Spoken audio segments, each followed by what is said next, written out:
the initial यहाँ पे, and then we can move into your, if the time permits, I think मिल जाएगा। हम हमारा प्लांट हार्मोन वाला जो पार्ट है ना वो भी हम यहाँ पे देख लेते हैं। सॉरी, प्लांट फोटोसिंथेसिस का जो हमारा इनिशियल पार्ट यहाँ पे आपका होगा वो भी हम थोड़ा सा यहाँ पे हम फटाफट रिवाइज कर लेंगे। So will also have a look at that as well. Okay, चलिए। So now let me just look at one thing. आज थोड़ा सा मेरे यहाँ पे नेटवर्क का इशू है, सो इनकेस अगर मेरा आवाज कटे मल्टीपल टाइम्स क्लास के अंदर, then you have to let me know that in advance, क्योंकि थोड़ा सा प्रॉब्लम रहेगा आज।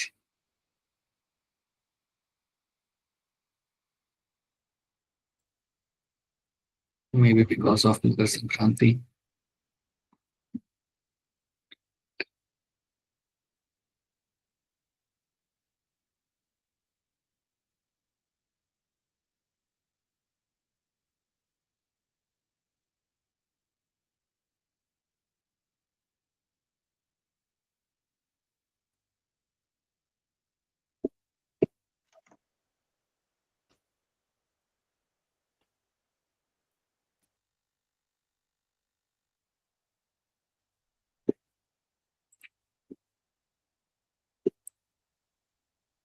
ठीक है, चलिए। सो प्लांट हार्मोन का हार्मोन वाला पार्ट तो हम यहाँ पे देख चुके हैं, सब लोग चीजें हम यहाँ पे समझ चुके हैं। So we have seen too many terms over there. We have seen triple response, we have seen epinasty क्या होता है, इंटरनोड इलॉन्गेशन क्या होता है, कौन हार्मोन होता है जो आपका अवॉइड करता है आपका यहाँ पे abscission in the younger leaves. ये सब चीजें हमने देख लिए, समझ लिए। अभी हम क्या करेंगे, जो इनिशियल पार्ट है इस चैप्टर का उसे हम यहाँ पे देखेंगे और एक बार फटाफट उसे रिवाइज कर लेंगे। So here we will talk about my growth over there. अब ग्रोथ को लेके आपको ज्यादा दिक्कत आएगी नहीं समझ में, बिकॉज आप प्लांट को लेके बहुत चीजें आप पढ़ चुके already. So I just go through some of the definitions of the NCERT and then फटाफट आगे बढ़ते हैं। So development is the sum of two processes, your growth and my differentiation. ये दो चीजें आपकी हो रही होती है, and because of that the growth will be happening, development will be happening. The development of the mature plant from the zygote follow precise and highly ordered succession of events. तो आपका जब जायगोट से आपका embryo बन रहा होता है तो एक काफी वेल डिफाइंड तरीके से बन रहा होता है, and the cells exactly know कि उन्हें क्या बनाना है कौन से टाइम के अंदर, ये चीज यहाँ पे मेंशन की हुई है। So they are very precise and highly ordered success of events आपको यहाँ पे होते हुए आपका मिल जाएंगे। Some factor governs and control these developmental processes. These factors are both intrinsic and extrinsic factor. तो याद रखना, आपका जो डेवलपमेंटल प्रोसेस आपका यहाँ पे हो रहा होता है आपके प्लांट के अंदर, दो चीजें आप यहाँ पे कंट्रोल करते हैं। Like two things are going to control the development in the plants, आपके intrinsic factor and also your extrinsic factor. ये दोनों चीजें आप यहाँ पे कंट्रोल कर रही होती है। इंट्रिंसिक फैक्टर के अंदर आप कह सकते हो कि आपके हार्मोन्स यहाँ पे एक बहुत ही इंपॉर्टेंट रोल प्ले करते हैं, जिनकी वजह से आपका प्लांट का ग्रोथ आपको वहां पे होते हुए मिल जाता है। एक्सट्रिंसिक फैक्टर में आपका यहाँ पे आ सकता है water, sunlight, availability of the nutrients in the soil. ये सारे आपके एक्सटर्नल फैक्टर्स होते हैं जो इवन आपके प्लांट की ग्रोथ को यहाँ पे कंट्रोल करता है। So can see a plant growing over there, growth is regarded as one of the most fundamental and conspicuous characteristics of the living beings. ये आप काफी क्लियरली आप इसे ऑब्जर्व कर सकते हो। ग्रोथ आपकी रिवर्सिबल नहीं होती। एक बार आपका छोटा सा एक प्लांट है, अगर वो आपका काफी लेंथ में अगर आपको बढ़ जाता है, if you have a plant which attains a certain amount of height, तो आपको ये बात हमेशा याद रखनी है that this plant will have a certain length and now that length is not going to reduce over there. So growth is regarded as one of the most fundamental and conspicuous characteristics of the living being that can be seen. Growth can be defined as the irreversible permanent increase in the size of an organ or its parts or even a individual cell. So growth में याद रखना आपको यहाँ पे कि आपका it's irreversible permanent increase in the size of the organ, part or even a cell यहाँ पे। Generally, growth is accompanied by a metabolic processes. Both are anabolic and catabolic. किसको मालूम है क्या होता है मेरा anabolic और catabolic term यहाँ पे? Anyone? Yes, sir. Anabolic बनाना और catabolic breakdown. Right. Catabolic मतलब आप यहाँ पे ब्रेक डाउन करना और anabolic मतलब आप यहाँ पे बनाना। तो क्या आप मुझे कोई एग्जाम्पल दे सकते हो? कैटाबोलिज्म का एग्जाम्पल तो सिंपल है आपके यहाँ पे कि आपने ग्लूकोज को यहाँ पे ब्रेक डाउन किया। That can be the example of my catabolism, कि आप अपना यहाँ पे ग्लूकोज को ब्रेक डाउन कर रहे हो। So you are breaking down the glucose यहाँ पे। सो ग्लूकोज को आपने यहाँ पे ब्रेक डाउन किया, that becomes example of your catabolism. ठीक है। सो यहाँ पे बेसिकली आपने क्या किया कि आपने ग्लूकोज को ब्रेक डाउन करके आपने बना के दिया आपको यहाँ पे let's say 2 molecules of my pyruvic acid. जो आप करते हो ड्यूरिंग माय ग्लाइकोलाइसिस। मुझे बताओ with respect to the respiration in plants के कॉन्टेक्स्ट में, मुझे बताओ कि आपका एनाबॉलिक प्रोसेस का एग्जांपल आप बता के दिखाऊंगा। Example of my anabolic process, anabolic process का एग्जांपल आप मुझे बना के दिखाओ। Some people have raised their hand. चेतना बताइए। Sir photosynthesis CO2 plus H2। Of the event of my photosynthesis आपने यहाँ पे बता दिया। मुझे रेस्पिरेशन प्लांट्स के कॉन्टेक्स्ट में कोई बताए, मुस्कान कुमारी बताइए। सर फोटोसिंथेसिस ही बताना था। Anyone else? मोनिका आप बताइए।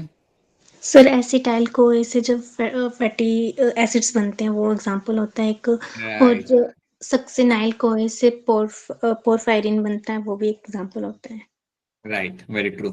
सो यू विल फाइंड कि रेस्पिरेशन प्लांट्स के अंदर आपको यहाँ पे याद रखना है that you can find acetyl CoA. आप यहाँ पे जो आपका बनाया जाता है एसिटाइल कोए को आप वापस यहाँ पे इस्तेमाल करके जो आपका बनता है ना, इसको आप वापस इस्तेमाल करके can make the fatty acid. इसको इस्तेमाल करके आप वापस अपने यहाँ पे आप फैटी एसिड आप यहाँ पे बना सकते हो। मैंने ये एग्जांपल आपको इसलिए बता रहा हूँ, या ये एग्जांपल आपको इसलिए याद रखते हैं because this are the example of my amphibolic pathway. Amphibolic pathway के अंदर जब आप फैट को ब्रेक डाउन करते हो आपको दो चीजें मिलती है, fatty acid and glycerol. Fatty acid and glycerol, और ये सारे एनसाइड के एग्जांपल है जो आपको हमेशा याद रखना है। फैटी एसिड आपको कन्वर्ट किया जा सकता है आपके एसिटाइल कोए के अंदर, और वही एसिटाइल कोए को हम इस्तेमाल करके हम वापस से फैटी एसिड हमारे यहाँ पे हम बना सकते हैं। ग्लिसरॉल जो आपका यहाँ पे होगा, ग्लिसरॉल का हम इस्तेमाल किया जा सकता है, ग्लिसरॉल में से हम बना सकते हैं हमारा यहाँ पे PgL। Using the glycerol I can make the PgL, और इस PgL को मैं इस्तेमाल कर सकता हूँ as per the requirement and I can make a glycerol again over here. So this is the example of my anabolic process. जब मैं PgL का इस्तेमाल करके बना रहा हूँ glycerol, that is by anabolic pathway. जब मैं एसिटाइल कोई का इस्तेमाल करके वापस बना मेरा fatty acid, that's my anabolic pathway.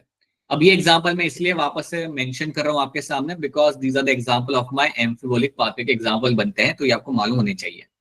चलो, plant growth is unique because plant retain the capacity for unlimited growth throughout their life. Plant के पास ये पोटेंशियल होता है कि वो ग्रो कर सकते थ्रू आउट द लाइफ। याद होगा आपको कि प्लांट के पास you have this cells which are called as my meristematic cells. Meristematic cells, और इन सेल्स की मदद से आपका प्लांट अनलिमिटेड ग्रोथ हमेशा यहाँ पे आपकी शो कर सकता है। The ability of the plant is due to presence of the meristem at a certain locations in their body. The cells of such meristem have a capacity to divide and self-perpetuate. So ये चीज आपको याद रखनी है कि आपके मेरिस्टेटिक sales हमेशा आपके डिवाइड करते रहेंगे और आपके नए सेल्स हमेशा आपके आपके ऐड किए जाएंगे। That is what these cells are known for. So अब अगर हम यहाँ पे बात करें ग्रोथ की, it is a quantitative parameter refers to as an irreversible increase in the size, weight of the cell or tissue or the organ. आपका weight, size जो आप भी आपका पे इंक्रीज किया जाएगा, that will be happening, that will be considered as a growth। यहाँ पे plant are capable of growing throughout their life due to meristematic tissues present in the certain parts। उनके जैसे throughout the life वो अपने यहाँ पे growth show कर सकते हैं। Growth can be measured by cell number, length, area, volume, dry and wet weight. तो इन सब की मदद से यूजिंग ऑल दिस फैक्टर्स और पैरामीटर्स हम आपके यहाँ पे ग्रोथ को मेजर कर सकते हैं। नंबर इंक्रीज हो गया सेल का, लेंथ बढ़ गया, जैसे पोलन ट्यूब के अंदर मैं लेंथ का इस्तेमाल कर सकता हूँ। एरिया जनरली मैं इस्तेमाल करता हूँ मेरा लीफ के लिए, सरफेस एरिया आपका बढ़ जाता है लीफ के अंदर जब वो ग्रो करता है तो, right. Volume and dry weight and wet weight can also be use as a measured for my growth. So these are the things you already know. Primary growth and secondary growth. Primary growth आप जानते हो जहां पे आपका plant अपनी length बढ़ाता है। Primary growth आपकी होती है जहां पे आपका apical meristem of roots and shoot मिलके आपको प्राइमरी ग्रोथ करा के देते हैं, जहां पे आप अपनी यहाँ पे लेंथ बढ़ाओगे। So plant will only increase its length over here. तो यहाँ पे the plant will make sure that उसका अपाइकल डोमिनेंस मेंटेन रहे और वहां पे उसका लेंथ आपका बढ़ता रहे, ठीक है। लेकिन जब प्लांट डिसाइड करता है कि उसको अपना गर्थ बढ़ाना है, उसको हम बोलते हैं यहाँ पे as a secondary growth. So secondary growth के तो याद रखना, it is due to a lateral meristem that is a vascular or a cork cambium. The plant increases the girth due to the secondary growth. तो secondary growth के through आपको मतलब ये देखने को मिलेगा कि आपका प्लांट की गर्थ यहाँ पे आपकी बढ़ाई जाएगी। तो समझो मेरे यहाँ पे प्लांट है, right. Now this plant will have a much more broader girth. इसकी गर्थ आप यहाँ पे बढ़ा लोगे and that girth has increased. That has all happened because of your secondary growth. ठीक है। और ये करने के लिए याद रखना आपका वास्कुलर एंड कॉर्ड कैम्बियम आपके यहाँ पे मदद करता है, अलग लैटरल मेरिस्टेम के एग्जाम्पल ये बन जाते हैं। सो प्राइमरी ग्रोथ में आप लेंथ बढ़ा रहे हो, सेकेंडरी ग्रोथ में अपनी गर्थ बढ़ा रहे होते हो। और सेकेंडरी ग्रोथ क्या मुझे मोनोकॉट में देखने के लिए मिल जाएगी secondary growth? No, sir. No, sir. No, sir. Always in my dicot plant. ठीक है। 3 phase, meristematic phase, elongation phase and maturation phase, ये तीनों फेज हमने देखे हैं। अगर आपको याद होगा तो I think you haven't done the chapter 5। ठीक है।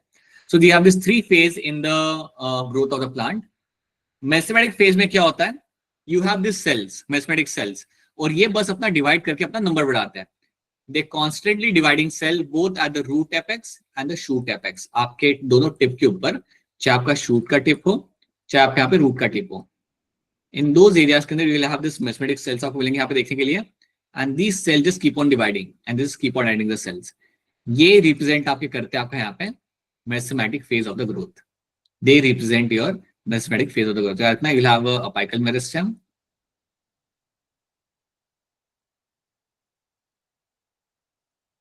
and you will have a root meristem.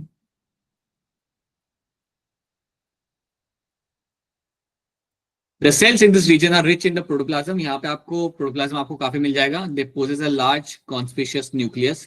एक बड़ा सा न्यूक्लियस आपको यहाँ पे मिल जाता है देखने के लिए। Their cell walls are primary in nature, thin, cellulosic with the abundant plasmodesmatal connection.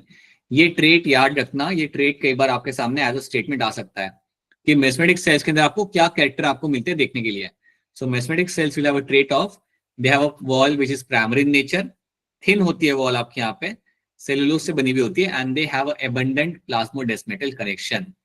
ये 3 चीजें आपको मिलती है आपके मेरिस्टेमेटिक सेल के अंदर।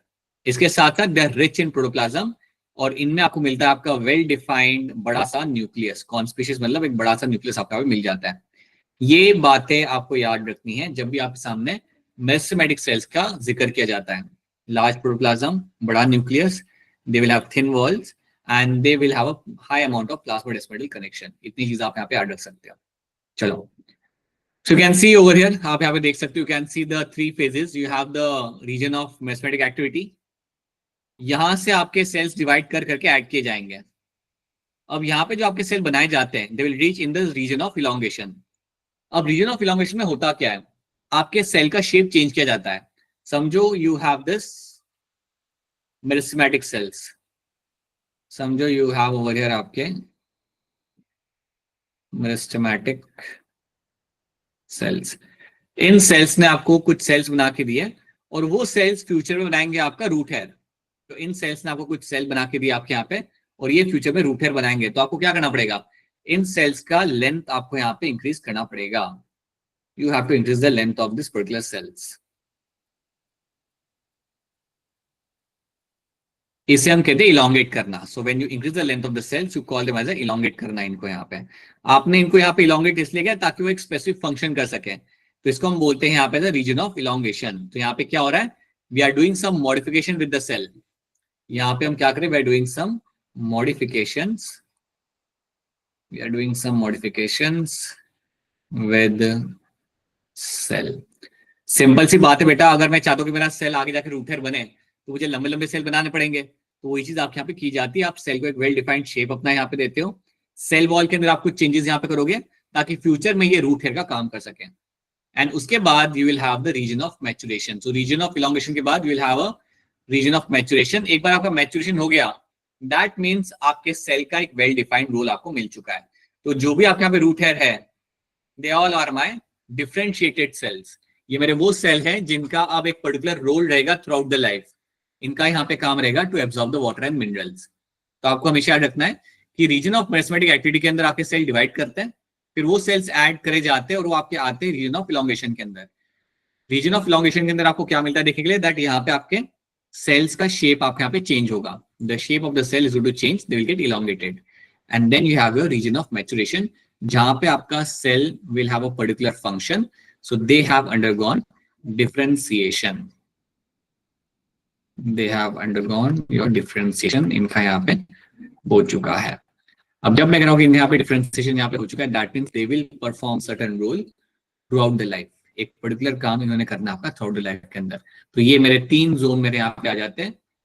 Meristematic zone, zone of elongation and my zone of my maturation, ये तीन आपको यहाँ पे रखने हैं, राइट नाउ। और यार इतना मैथमेटिक एक्टिविटी जहाँ पर उसके ऊपर आपको लेगा यहाँ पे रूट कैप। रूट कैप का काम होता है रूट टिप को करना प्रोटेक्ट। रूट कैप का यहाँ पे काम होगा to protect my root tip, ये करेगा protect your root tip, that is what root cap is known for. चलो now the cells at the proximal to the meristematic zone represent the phase of elongation. बिल्कुल phase of elongation आपको मिलेगा आपके यहाँ पे मेसोमेटिक zone के पीछे।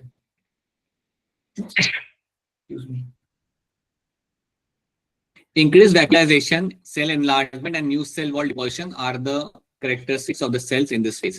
जैसे कि मैंने आपको बोला कि आप फेज ऑफ इलांगेशन आप करते क्या हो, आप सेल्स के अंदर यहाँ पे अपना करोगे मॉडिफिकेशन, वहां पे सेल का एनलार्ज किया जाएगा साइज, आपका नया सेल वॉल वहां पे डाला जाएगा, वैक्यूल फॉर्मेशन आपका वहां पे हो सकता है। So all those things will be happening in my phase of elongation.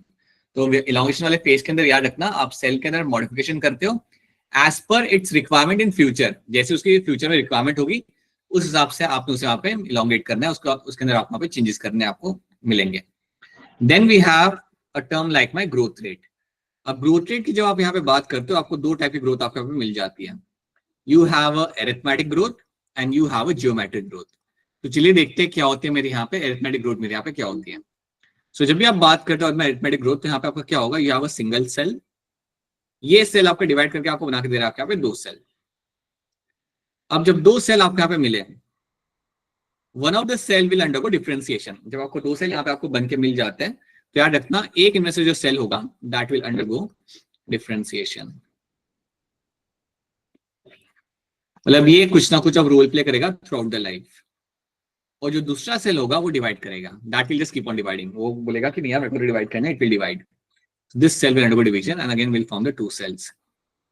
वापस जब दो सेल बनाए जाएंगे तो एक सेल यहाँ पे आपका हो जाएगा differentiated and one cell will divide. तो अरिथमेटिक ग्रोथ में क्या होता है, एक सेल आपका डिवाइड करेगा और दूसरा cell will undergo differentiation. This kind of growth is called as my arithmetic growth. ऐसी ग्रोथ को हम बोलते हैं यहाँ पे as a arithmetic growth. Zone of elongation के अंदर आपको ऐसी ही ग्रोथ देखने के लिए मिलती है। जोन ऑफ इलोंगेशन के अंदर आपको अरिथमेटिक ग्रोथ ही आपको वहां पे देखने के लिए मिल जाती है। एंड देन उसके अलावा you can have one more kind of growth that is my geometric growth. लेकिन उसके पहले हम यहाँ पे देखते हैं अरिथमेटिक ग्रोथ का फॉर्मूला क्या बनता है। पहले आप देखो यहाँ पे ग्राफ इसका कैसे दिखेगा। तो जब आप ग्राफ को ऑब्जर्व करते हो तो graph of the arithmetic growth will look something like this. Linear होता है, एकदम बढ़िया लीनियर ग्रोथ आप यहाँ पे मिलेगी आपकी अरिथमेटिक ग्रोथ के अंदर। So will have a linear kind of growth which will B seen happening when you talk about my arithmetic growth आपके यहाँ पे। सो लीनियर ग्रोथ आपको मिल जाती है यहाँ पे आपकी देखने के लिए, ठीक है। अगर इसका हम फॉर्मूला यहाँ पे देखेंगे तो फॉर्मूला आपके यहाँ पे ये आएगा LT is equal to L0 plus RT। ये है फॉर्मूला आपका, मैथमेटिकल फॉर्मूला आपका यहाँ पे बनेगा अरिथमेटिक ग्रोथ के लिए। सो LT क्या है आपका यहाँ पे, time of length after certain amount of time. ये है आपके यहाँ पे length after certain amount of time, length after some time जो आपको यहाँ पे फाइंड करना है, ठीक है। L0 is a length at time 0, R is my growth rate. अब R आपकी जो यहाँ पे आती है वो आपके यहाँ पे ग्रोथ रेट होगी। सो अगर मैं यहाँ पे स्मॉल r यहाँ पे लिख रहा हूँ that is going to be a growth rate. Growth rate का हम यहाँ पे एक एग्जांपल लेते हैं। Growth rate can be your as simple as कि आप ये मान लो कि आपका प्लांट ग्रो कर रहा है और उसकी R की वैल्यू जो आपके यहाँ पे आ रही है वो आ रही है आपकी 2 centimetre per day. This is the value of my growth rate. तो ऐसे आपको कोई ना कोई वैल्यू आपको मिल जाएगी। ये थोड़ी ज्यादा वैल्यू है but similarly you will find some value for the plant. ये कुछ ना कुछ आपकी आर की वैल्यू आपको ऐसी होती है जो आपको बताती है कि आपका हर दिन आपका 2 सेंटीमीटर आपका प्लांट यहाँ पे ग्रो कर रहा है। आपको अज्यूम करते हैं हमें पता करना है कि 14 डेज के बाद ग्रोथ कितनी हो जाएगी। सो हमारा जो टाइम है यहाँ पे that is going to be the 14 days. सो 14 डेज के बाद हमें पता करना है कि आपकी ग्रोथ वहां पे कितनी हो जाएगी। तो बस आपको ये फॉर्मूला लगाना है वहां पे फिर। सो L0 इनिशियल लेंथ आपकी क्या आती है, सो L0 भी कुछ यहाँ पे इनिशियल लेंथ आपके यहाँ पे होगा। तो ये मान लो कि इनिशियल लेंथ आपका यहाँ पे आएगा 10 सेंटीमीटर। ये है मेरा initial length of the plant. अगर आपके पास इतनी वैल्यूज दे के रखी हुई है देन अपना फॉर्मूला यहाँ पे लगा सकते हो एंड आपको आपका आंसर यहाँ पे बन के मिल जाएगा। अब न्यूमेरिकल उन लोगों ने आपसे पूछने नहीं है, जनरली एग्जाम के अंदर आपको इसके बेस पे न्यूमेरिकल आता नहीं है, बट फॉर्मूला आपके सामने आ सकता है। दे कैन आस्क यू कि आपका क्या फॉर्मूला बन के आता है आपका अरिथमेटिक ग्रोथ के लिए, then the answer is going to be your LT is equal to L0 plus RT। R जो आपका यहाँ पे दैट्स अ ग्रोथ रेट, जो आपने इवन पॉपुलेशन इकोलॉजी में भी आपने पढ़ा था, स्मॉल r की वैल्यू जो आपकी वहां पे होती है, वही वैल्यू आपको यहाँ पे भी मिलेगी देखने के लिए। T आपका बन जाएगा आपका यहाँ पे amount of time taken, and L0 आपको बनेगा आपका यहाँ पे the initial length of the plant. So these are the values you need to have, and then you can find your LT की वैल्यू कि 14 डेज के बाद मेरा ग्रोथ कितना होगा, मैं यहाँ पे पता कर सकता हूँ।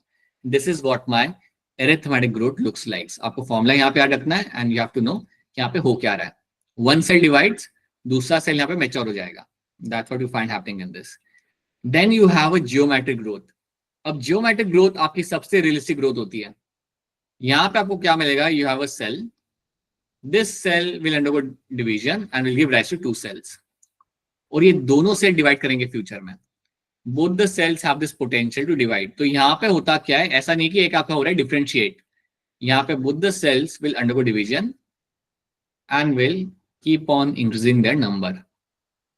तो आपके सेल आपके यहाँ पे डिवाइड करते हैं, अपना नंबर यहाँ पे बढ़ाते रहते हैं, and that is the example of my geometric growth. ये बनता है आपका clear cut example of your geometric growth, जहां पे आपके सेल में डिवाइड करेंगे and they will just keep on increasing the number. तो यहाँ पे आपके दोनों सेल के अंदर पोटेंशियल है कि वो डिवाइड कर सकते हैं। तो इसमें फायदा क्या होता है, इसमें लार्ज नंबर ऑफ सेल आप स्मॉल टाइम में बना सकते हो। You can make a very large number of cell in the small amount of time. ये जो जियोमेट्रिक ग्रोथ आपको यहाँ पे मिलेगी देखने के लिए, नेचर में भी कुछ ऐसी ग्रोथ आपको मिलती है। Let's try to see that thing, जो आप यहाँ पे समझ पाओगे because you have done the ecological part of this. This is a graph of my geometric growth. ये जो ग्राफ आपको यहाँ पे दिख रहा है, this is a graph of your geometric growth. So geometric growth में आपका यहाँ पे क्या होते हुए आपको यहाँ पे दिखेगा, initially you have a slow growth. Initially जो आपकी ग्रोथ हो रही है सेल्स की, यहाँ पे स्लो हो रही है। मतलब आप ये मान लो कि प्लांट के अंदर सेल्स है, उन्होंने डिवाइड करना चालू किया वाया जियोमेट्रिक ग्रोथ, मतलब सारे सेल डिवाइड कर रहे हैं, जो भी नया सेल बना वो दोनों सेल आपके यहाँ पे डिवाइड कर रहे हैं। इनिशियली आपकी ग्रोथ यहाँ पे आपकी स्लो आ रही है, जिसको हम बोलेंगे यहाँ पे लैग फेज। देन आपका ग्रोथ यहाँ पे काफी तेज हो जाएगा, then you will have a growth which will be a much more at a faster rate. तो यहाँ पे आपका जो ग्रोथ यहाँ पे आएगा वो काफी तेजी से होते हुए आपको यहाँ पे मिलेगा। And then you have a stationary phase आपके यहाँ पे। एक टाइम के बाद सेल्स जो आपके यहाँ पे ना, यहाँ पे तो आपके ग्रो करे rapidly, and then they will have a saturation. तो यहाँ पे आने के बाद सेल का डिवीजन या सेल का एडिशन आपके यहाँ पे रुक जाता है या स्लो हो जाता है। So now you have to tell me कि आपका स्टेशनरी फेज यहाँ पे आया क्यों। Raise your hand and tell me why we are going to see the stationary in this particular kind of growth. आपने सेल से डिवाइड करना चालू किया, इनिशियली तो चलो स्लो था ग्रोथ, देन आपके यहाँ पे एकदम से बढ़ा, बहुत सारे सेल्स आपके बनने लगे वहां पे, and then after certain amount of time you have this stationary growth आपके यहाँ पे आ चुकी है, और सैचुरेशन आपके यहाँ पे आ चुका है। So what is the reason for that? बताइए Abhishek, why we have this stationary phase यहाँ पे? सर लिमिटेड रिसोर्सेस और कैरिंग कैपेसिटी की वजह से। वो तो नेचर में होता है, प्लांट के अंदर क्या हो रहा होगा? काफी हद तक सही आंसर, लेकिन प्लांट में कैरिंग कैपेसिटी का टर्म इस्तेमाल नहीं किया जाएगा ना। What is the other thing I will be finding happening here? बताइए मुस्कान। Sir, limited resources or nutrients. हाँ, so nutrients limitation and space limitation. So limitation of the nutrients, limitation of nutrients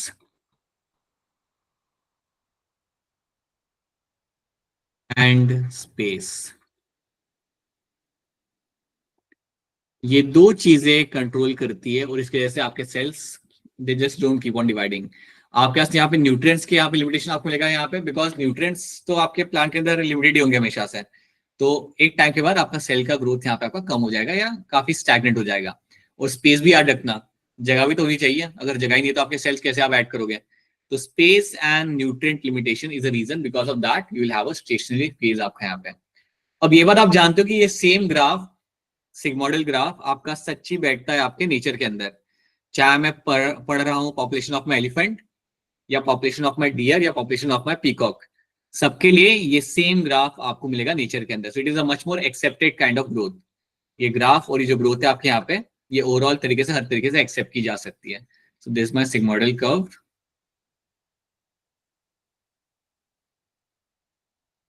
अच्छा, sigmoidal curve और कहाँ मिलता है? एक तो मिलता है आपको लॉजिस्टिक ग्रोथ के अंदर एक मिल रहा है आपको यहाँ पे, ज्योमेट्रिक ग्रोथ के अंदर, और कहाँ मिलता है? S shape. नेचर में। नेचर वाला तो हो गया, और कहाँ मिलता है? सो इकोलॉजी में हमने देख लिया इसे, यहाँ पे देख लिया, और कहाँ पे हमने ये एस शेप वाला कर्व हमने देखा था? सब ब्रीदिंग वाले चैप्टर में, रेस्पिरेशन में। Right. So when we were discussing, very good Chetna, right? When we were discussing about the oxygen dissociation curve, जब हम ऑक्सीजन डिस्ट्रीब्यूशन कर्व पढ़ रहे होते हैं तब आपको वापस से ये एस शेप का कर्व आपको मिलता है देखने के लिए. So this is my sigmoidal curve आपका यहाँ पे, which will find in the geometric growth के अंदर, and it is very common in the nature. And ये याद रखना है कि इसके भी यहाँ पे लिमिटेशन आपको यहाँ पे मिल जाती है. चलो, सो what are the formula for my geometric growth? So W is equal to W0 e raised to RT. W0 is the initial size, W1 is a final size जो आप यहाँ पे जानना चाहते हो, which can be a weight, height और number जो भी आपके यहाँ पे हो सकता है. R is the growth rate, हमेशा की तरह स्मॉलर आपके यहाँ पे growth rate होगा. टाइम ऑफ ग्रोथ, कितना टाइम के बाद आप उसे यहाँ पे आप ऑब्जर्व करना चाहते हो. And E is going to be a base of natural logarithm, जिसका कुछ 2 point something करके आपका वैल्यू यहाँ पे आ जाएगा. So W1 is equal to W0 e raised to RT is a formula for my geometric growth का formula आपके यहाँ पे आ जाता है. This is the formula which you have to know. Again formula याद रखना है कि कौन सा formula कहाँ पे belong करता है. Now we have some more terms. ये आपका जो picture यहाँ पे हम discuss करेंगे हमारी दो चीजें, my absolute growth rate and my relative growth rate. So quantitative comparison between the growth of living system can also be made in the two ways. Measurement and comparison of total growth per unit time is called as my absolute growth rate. The growth of the given system per unit time expressed on the common basis per unit initial parameter is called as your relative growth rate. अब ये definitions हैं, definitions को just याद करो फिलहाल के लिए, अब इसको हम थोड़ा अलग तरीके से यहाँ पे समझते हैं. See, for example, you have this leaf, आपके सामने यहाँ पे दो leaf हैं, you have a leaf A and leaf B यहाँ पे. तो leaf A आपका यहाँ पे लिखा हुआ है और दूसरा भी आपका यहाँ पे leaf B आपका यहाँ पे लिखा हुआ है. लीफ ए के अंदर आपको यहाँ पे क्या मिलेगा? The leaf A is the one जहां पे आपको मिल रहा है आपका 5 सेंटीमीटर जितना आपको यहाँ पे ग्रोथ आपको मिल रहा है. 5 centimetre is the growth I be finding in this, right. Leaf B के अंदर भी उतना ही है, अगर देखोगे ना आप, तो leaf B will also have same amount of growth, 5 centimetre square is the surface area यहाँ पे इंक्रीज किया जा रहा है आपके लीफ बी के अंदर भी. आप देखो यहाँ पे 5 सेंटीमीटर पहले था, बाद में कितना हो गया 10 सेंटीमीटर. तो इनिशियली मतलब अल्टीमेटली आपका 5 सेंटीमीटर आपने यहाँ पे इंक्रीज किया. यहाँ पे आपका इनिशियल साइज था आपका यहाँ पे 50 सेंटीमीटर स्क्वायर और बाद में कितना हो गया 55 centimetre square. So basically again यहाँ पे भी आपका 5 सेंटीमीटर स्क्वायर आपका यहाँ पे इंक्रीज हो रहा है. सो ये जो अमाउंट ऑफ इंक्रीज है ना यहाँ पे सरफेस एरिया का, that is going to be called as my absolute growth rate. तो जो भी आपका यहाँ पे इंक्रीज हो रहा है ना, जो भी आपका साइज यहाँ पे इंक्रीज हो रहा है, उसको हम बोलेंगे यहाँ पे एज एब्सोल्यूट ग्रोथ रेट आपका यहाँ पे. So if I have to ask you what is the ABR for leaf A and leaf B, तो सेम ही आएगा. मेरा एब्सोल्यूट ग्रोथ रेट की अगर मैं वैल्यू निकालता हूँ, इसका सिंपल मतलब ये होता है कि amount of growth rate per unit time वहां पे जो हो रही है उसको हम बोलते हैं यहाँ पे एज एब्सोल्यूट ग्रोथ रेट. तो लीफ ए के अंदर वो है आपके यहाँ पे 5 सेंटीमीटर स्क्वायर, और एब्सोल्यूट ग्रोथ रेट जो आपके यहाँ पे लीफ बी के अंदर आ रही है वो भी आपके यहाँ पे हो जाएगी 5 centimetre square.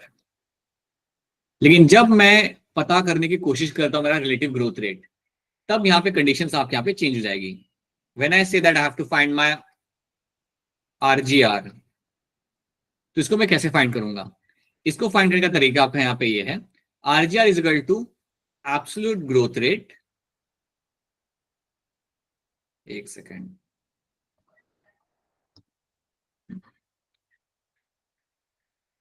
AGR, absolute growth rate divided by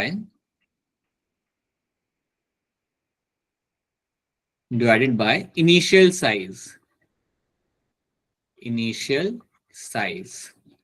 into 100.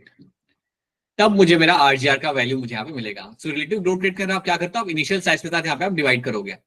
So RGR अगर मुझे फाइंड करना हो यहाँ पे लीफ ए का, तो मेरा एब्सोल्यूट ग्रोथ रेट तो मेरे यहाँ पे क्या था 5 centimetre.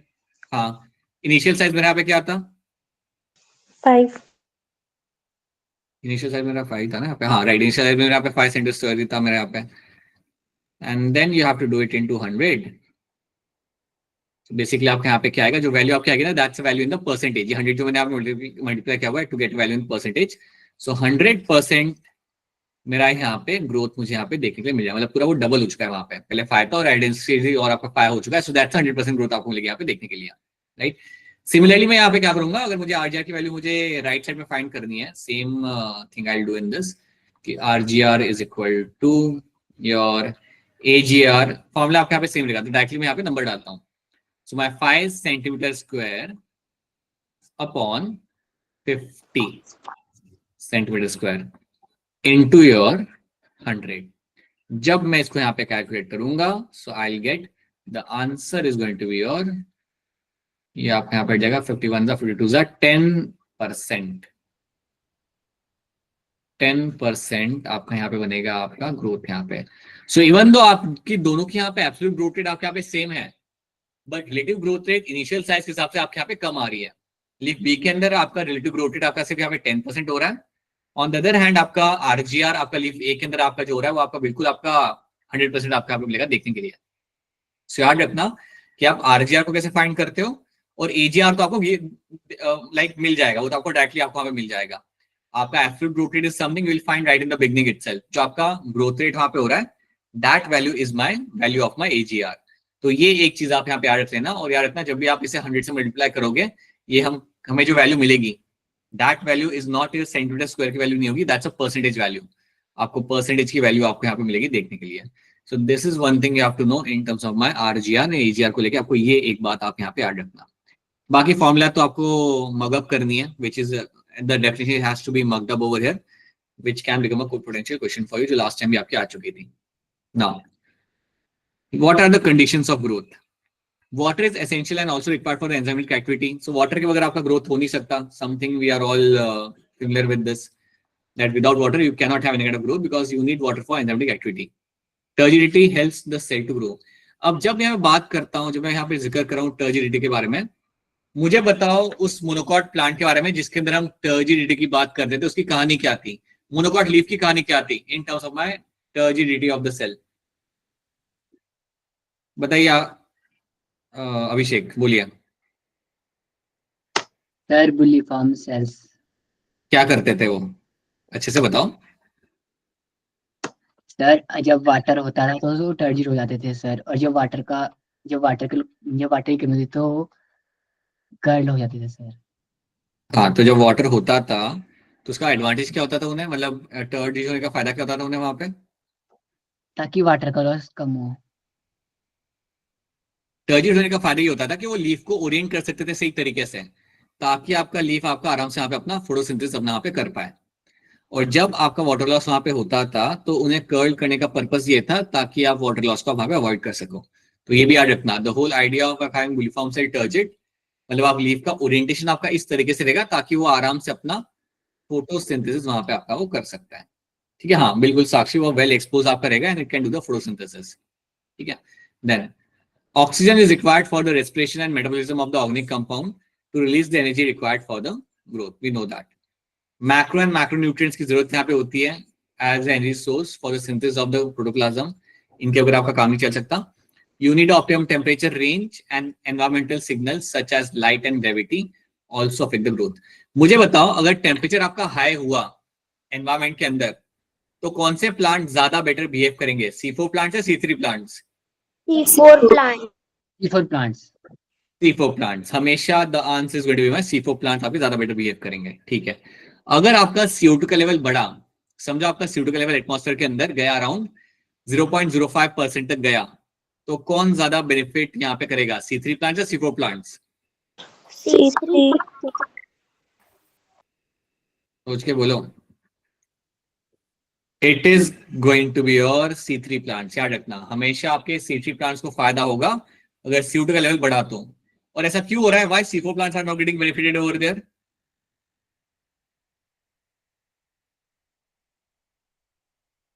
No one. C4 plants को फायदा इसलिए नहीं हो रहा बेटा आपका यहाँ पे, क्योंकि उनका सैचुरेशन काफी जल्दी आ जाता है। C4 प्लांट्स का सैचुरेशन जो आपका यहाँ पे होगा CO2 को लेके, वो आपका आता है अराउंड लाइक 0.06% के ऊपर, 36% के ऊपर आपका आ जाता है saturation. This is the percentage at which CO2 का सैचुरेशन यहाँ पे आ जाएगा।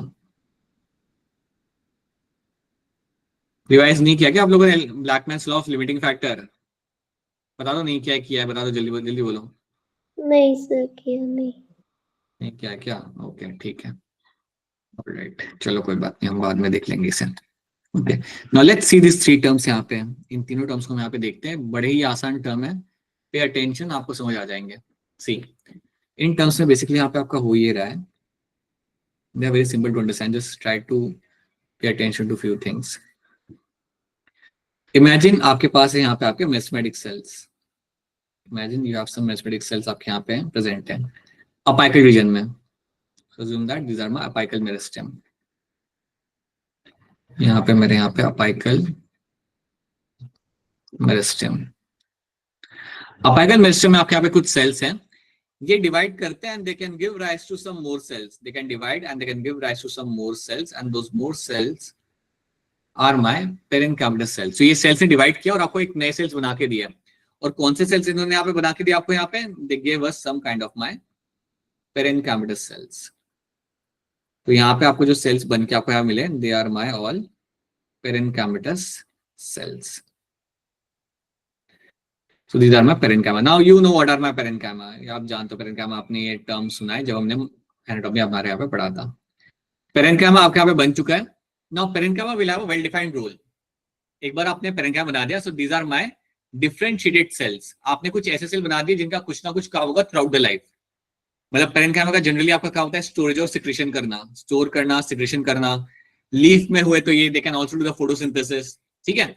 So parenchyma will have some specific role throughout the life, और ये जो आपका यहाँ पे बना, ये जो आपका प्रोसेस यहाँ पे हुआ, इसको हम बोल सकते हैं यहाँ पे डिफरेंशिएशन। यहाँ पे जो किया गया इसको हम बोल सकते हैं यहाँ पे एज अ डिफरेंशिएशन। डिफरेंशिएशन का मतलब आपका यहाँ पे ये होता है कि आपने कुछ नए सेल्स बना के दिए आपको, एंड जो नए सेल्स आपने बनाए they will have some kind of role throughout the life. इनका कुछ ना कुछ यहाँ पे रोल होगा throughout the life. That becomes example of my differentiation. And these cells जो आपके सामने यहाँ पे बने हुए हैं ना, you can call them as a differentiated cells, because उनका कुछ ना कुछ काम है अभी यहाँ पे।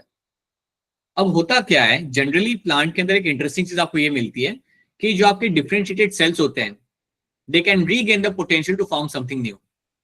जो आपके डिफरेंशिएटेड सेल्स होते हैं ना, they can regain the potential to form something new. वो रीगेन कर सकते हैं एक तरीका, एक पोटेंशियल, और वो आपको कुछ नया बना के आप वहां पे दे सकते हैं। So let's try to have a look at that. Assume करो you have some parenchymatous cells, तो यहाँ पे कुछ मेरे पेरेन्काइमस सेल्स आपके यहाँ पे प्रेजेंट है। अगर ये रीगेन करते हैं potential, if they regain the potential to form something new, imagine करो कि मेरे यहाँ पे सेल्स खड़े हुए हैं एंड सडनली किसी दिन, मतलब पिछले 2 साल से ये वैसे कैसे अपना काम कर रहे हैं, but because of some environmental factor या किसी और रीजन के जैसे दे रीगेन द पोटेंशियल, दे regain the potential to form something new, to form new cells.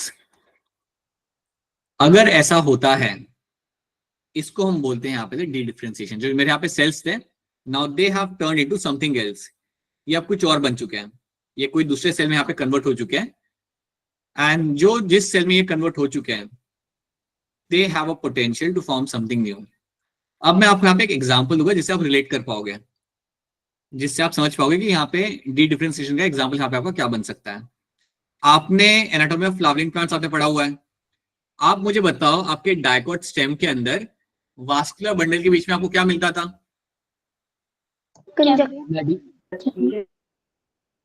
Vascular bundle के बीच में मेडुलरी रेस, मेडुलरी रेस आपको मिलते थे वहां पे, ठीक है। याद करो, आई होप सबको यहाँ पे याद आ रहा है, योर डाइकोट स्टेम का जो वास्कुलर बंडल आपका हुआ करता था, उनके बीच बीच में आपको मिलते थे, देखने के लिए आपके यहाँ पे मेडुलरी रेस। कंजक्टिव टिश्यू तो हम रूट्स में बात करते थे, ठीक है। अगर आप याद करो तो आपका मेडुलरी रेस जो होता है वो बना होता है किससे? Cambium, parenchyma. इनिशियली वो किससे बना होता है? पेरेन्काइमा से बना होता है ना, कैम्बियम तो बाद में बनाएगा। Initially they are my cells which are made of my parenchyma, और वो आपका जो मेडुलरी रेज आपके जो सेल्स होते हैं वो आपको क्या बना के देते हैं फ्यूचर में? You tell me that. Interfascicular cambium. Right, they will give me my interfascicular cambium. तो यहाँ पे आप इमेजिन कर लो कि जो मेरे सेल्स हैं यहाँ पे, these are the cells of my medullary rays, these are the cells of your medullary rays, और ये अब कन्वर्ट हो चुके हैं into some other kind of cells, and those cells are the cells of my interfascicular cambium.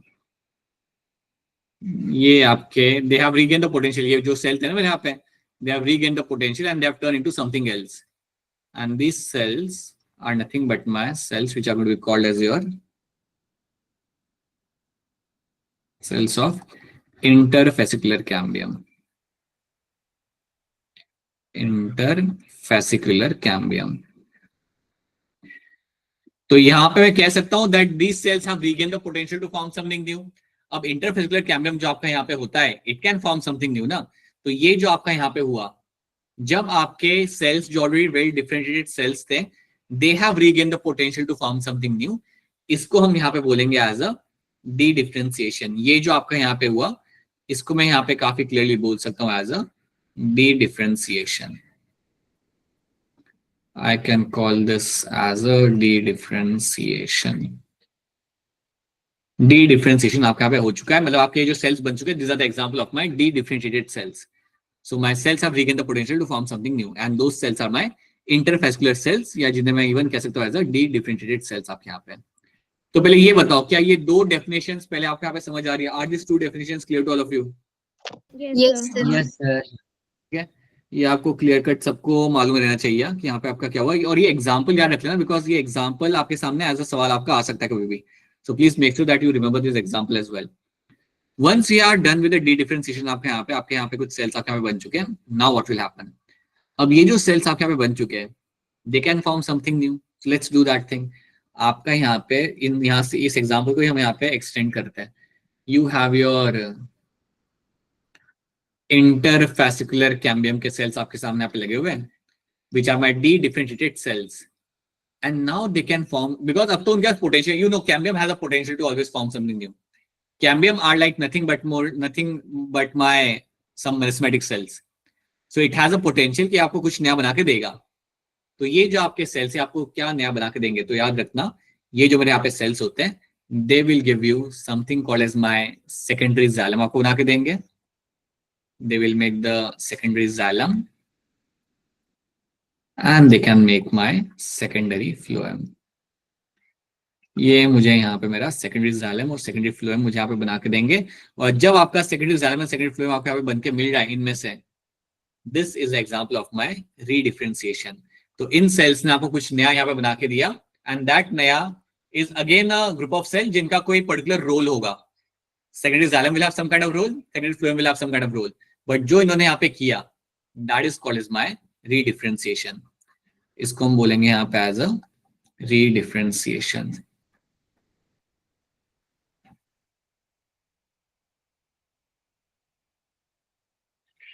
ये चीज आपको यहाँ पे याद रखनी है। This is one thing you have to know in this. So you have this some group of cells which will undergo division, which have regained the potential to form something new, और वो आपको कुछ नया बना के देंगे, and this is called redifferentiation। और जो आपके यहाँ पे जो सेल्स मिले ना आपके सेकेंडरी जाइलम और फ्लोएम के, you can call them as a redifferentiated cells। उनको हम बोल सकते हैं आप एज अ redifferentiated cells आपके यहाँ पे। तो ये डेफिनेशन याद रखना, and please remember these are the examples of the NCERT itself. ये एग्जांपल्स याद रखना हमेशा कि किस तरीके से आपके यहाँ पे डिफरेंशिएशन, डी डिफरेंशिएशन और रीडिफरेंशिएशन आपके यहाँ पे हो रहा होता है। ठीक है, तो ये चीज आपके यहाँ पे मालूम होनी चाहिए। आई होप थर्ड डेफिनेशन भी आपको यहाँ पे समझ आ रही है। The definition of my redifferentiation is clear to all of you, right? Now after this, हाँ, अब इसमें एक और चीज हम यहाँ पे देख लेते हैं। One more example of my differentiation, एक और एग्जाम्पल हम यहाँ पे देख लेते हैं of your differentiation.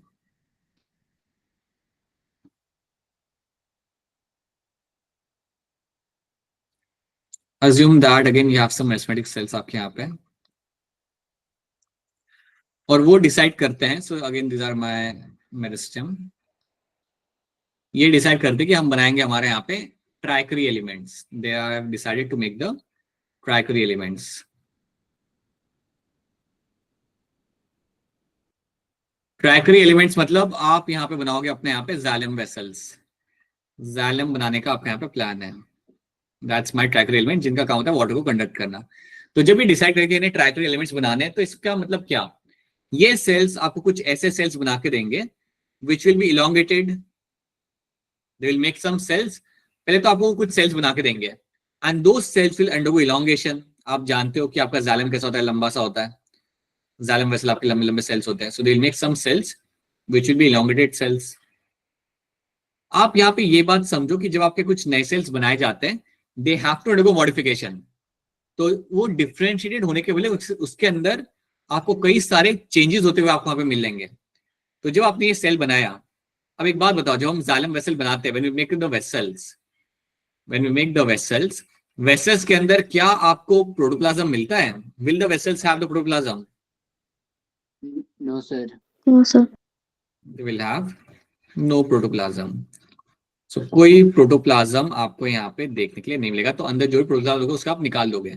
So protoplasm जो आपका यहाँ पे होता है, that has been lost. So that has been lost. तो ये जो सेल्स होंगे, इनमें से आप प्रोटोप्लाज्म को आप निकालोगे। सो यहाँ पे आप क्या करोगे? The protoplasm is lost, protoplasm is lost. That's the first thing you do in this. Second thing आप यहाँ पे क्या करते हो, आपकी जो वॉल होती है, the wall you have over there, the wall will be made up of my lignin. So wall deposition आपकी सेकेंड चीज आप यहाँ पे करोगे। तो सेकेंड चीज आपने जो यहाँ पे करनी है, that is going to be my wall deposition, that is your cell wall deposition.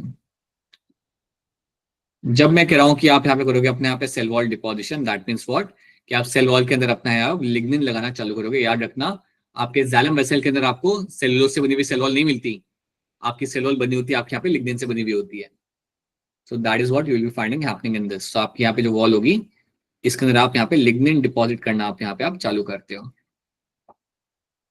So you'll have a deposition of lignin will be happening in this. So you'll have a lignin deposition happening in this. Lignin deposition आपको होते हुए आपके यहाँ पे मिल जाएगा।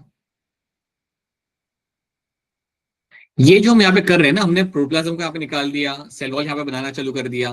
These are all example of cell undergoing modification before they become differentiated.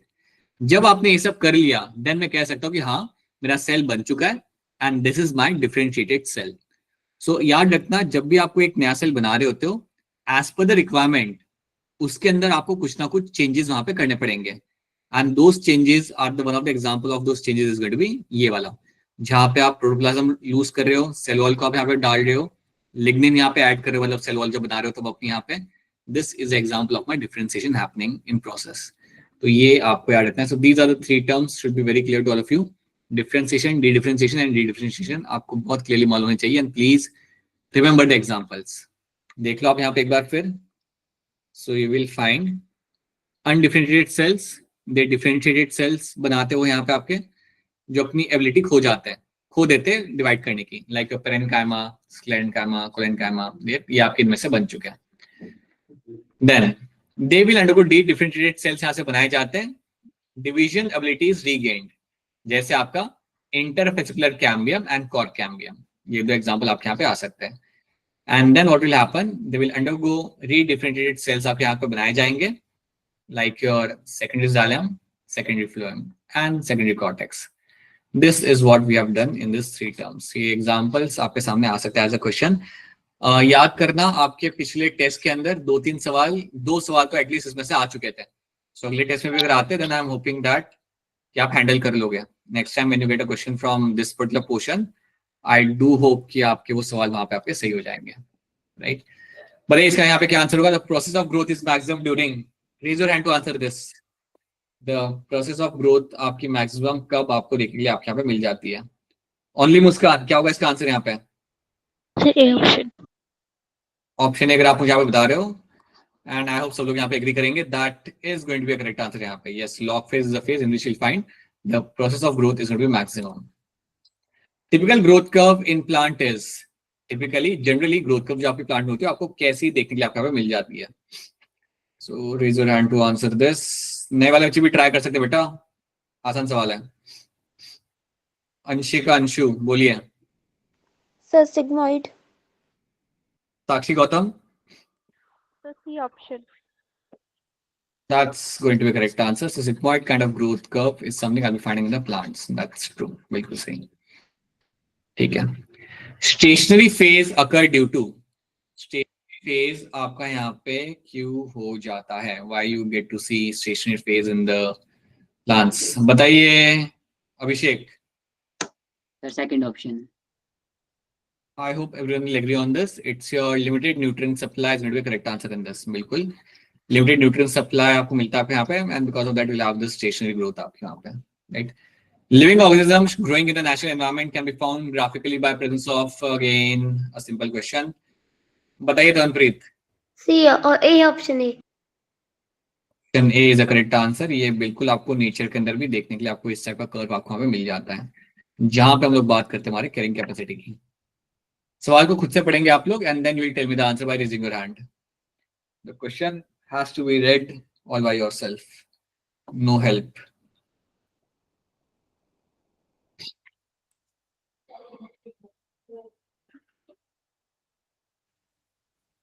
बताइए मुस्कान कुमारी. Sir D option. Chetna. Fourth option. That is going to be your, and Vanshika Sharma. Vanshika Sharma, क्या होगा इसका answer? So fourth option. Right. So differentiation is the correct answer in this. बिल्कुल सही. Growth of the pollen tube is measured in terms of. अगर हम pollen tube की growth की बात करते हैं तो किस फॉर्म में आपके यहाँ पे मेजर किया जाएगा?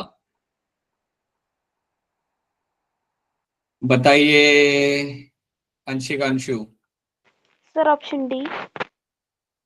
Komal Sharma. Sir length. Right. That is going to be correct answer. Length के फॉर्म में आप इसे यहाँ पे आप मेजर करोगे. ठीक है. Now let's have a look at this. ये जो हम क्वेश्चन यहाँ पे देख रहे हैं, the thing which you are seeing right now in this, you have a juvenile, adult, terrestrial, water habitat, ये सब आपको यहाँ पे जो पिक्चर आपको यहाँ पे दिख रही है. एक सेकंड. यहाँ पे आपको क्या याद रखना है? What you have to know in this, ना, that you have all these plants in front of you, like you have certain plants यहाँ पे and you have some differences in them. तो बोले हम यहाँ पे क्या करते हैं, उसके हम स्टेटमेंट्स को यहाँ पे समझते हैं. Development includes all changes from seed germination to senescence. That's your development यहाँ पे. अब प्लांट के साथ कई बार क्या होता है, कई बार प्लांट्स में ऐसा आपको ये होते मिलेगा कि जब प्लांट यंग होता है उसके अंदर आपका लीफ का शेप या कुछ ऐसा स्ट्रक्चर आपको मिलेगा जो आपको एडल्ट प्लांट में आपको नहीं मिलता. सो कई बार प्लांट्स के अंदर ये होता है that when they are in a juvenile stage. So याद रखना प्लांट्स में कई बार क्या होता है that when we talk about the plants, so juvenile stage में आपको स्ट्रक्चर्स जो मिलते हैं वो आपको एडल्ट फॉर्म पे आपको नहीं मिलता. सो you will have a plant and the plant will have a juvenile stage.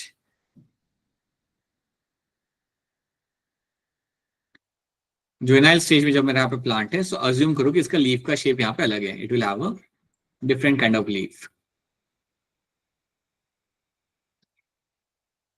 जैसे आपका प्लांट यहाँ पे एडल्ट बन गया, जैसे ही the same plant juvenile stage से आगे निकल गया and has become the adult plant,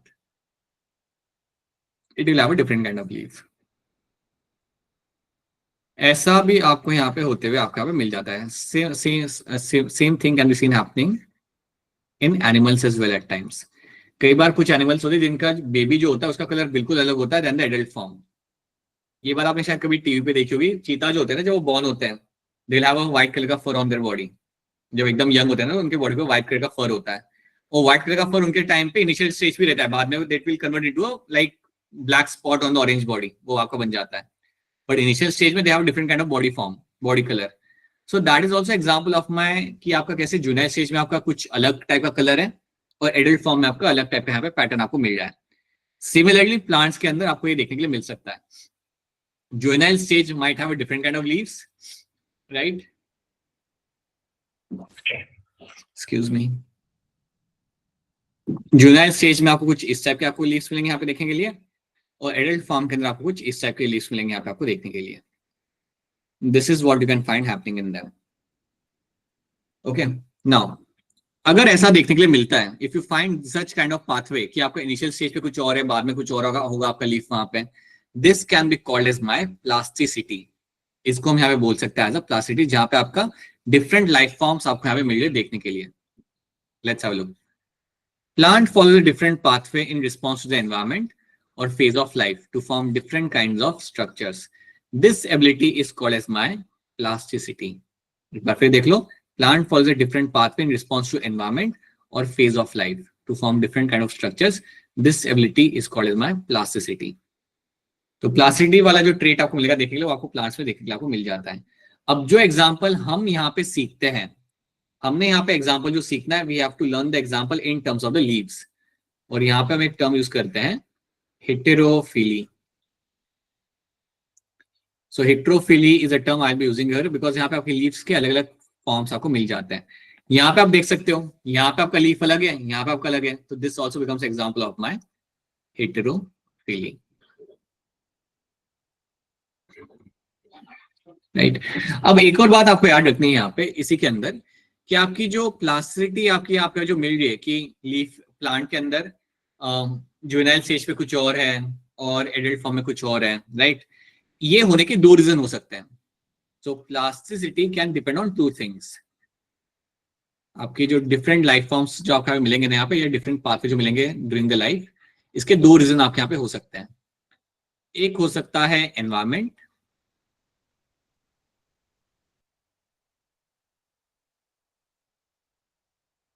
तो आपके यहाँ पे हो सकता है जेनेटिक। जेनेटिक मतलब कि उस प्लांट के लाइफ साइकिल में आपको मिलेगा ही मिलेगा। जो वो प्लांट छोटा होगा उसका लीफ का शेप अलग होगा, जब वो प्लांट बड़ा हो जाएगा उसका लीफ का शेप वहां पे अलग होगा। सो that is coded in its genetics.